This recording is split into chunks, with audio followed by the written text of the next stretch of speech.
मुंबईत गेल्या 2 दिवसांपासून अभियंते विरुद्ध मनसे हा जो संघर्ष सुरू होता मुंबईतल्या खड्ड्यांच्या मुद्द्यावरून आणि त्यातून अभियंत्यांनी आंदोलन पुकारलं होतं आणि ते आंदोलन आता मागे घेतल्याचं समजतंय।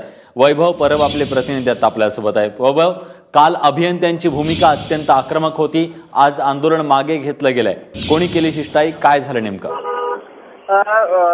आजही त्यांचं आंदोलन आहे ते आक्रमकरित्या सकाळपर्यंत पार पडलेलं होतं, पण त्यानंतर राज्य सरकार आणि महानगरपालिका प्रशासन आहे ते त्यांच्या मागण्यांवरनं सकारात्मक असल्यामुळे कुठेतरी त्यांनी एक माघारीचा पवित्रा घेतलेला आपल्याला दिसतोय, कुठेतरी एक पाऊल मागे घेतल्याचं अभियंत्यांकडून आपल्याला पाहायला मिळत आहे। एकंदरीत 2 दिवस जर आपण पाहतोय मनसे विरुद्ध अभियंते असा एक खडाजंगी सुरू होता, त्यात आज अभियंत्यांनी पुढाकार घेऊन आपलं आंदोलन आहे ते मागे घेतल्याचं आपल्याला पाहायला मिळत आहे।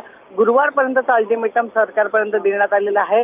गुरुवारपर्यंत जर मागण्या मान्य झाल्या नाही तर पुढच्या आंदोलनाची रणनीती काय असेल ती गुरुवारनंतर ठरवली जाईल। त्यामुळे आता मनसे ह्या संपूर्ण प्रकरणात काय भूमिका घेते, त्याचबरोबर ज्या 2 नगरसेवकांच्या अटकेची मागणी आहे ती मान्य होते का हे देखील बघावं लागेल। त्याचबरोबर त्यांनी अशा अनेक मागण्या ठेवलेल्या आहेत, कारण का त्यांनी एक स्पष्टपणे सांगितलेलं आहे की हा वाद आत्ताचा नाहीये, हा गेल्या अनेक वर्षांपासूनचा वाद होत आहे। त्यामुळे अशा अभियंत्यांना त्रास देणाऱ्या नगरसेवकांवर कठोरात कठोर कारवाई, त्याचबरोबर निवडणूक लढवण्यावर देखील बंदी घालावी अशी मागण्या ज्या आहेत त्या आता पूर्ण होतात की नाही हेच बघणं उत्सुकतेचं ठरणार आहे। विलास, धन्यवाद वैभव, तुम्ही दिलेल्या सगळ्या सविस्तर माहितीबद्दल।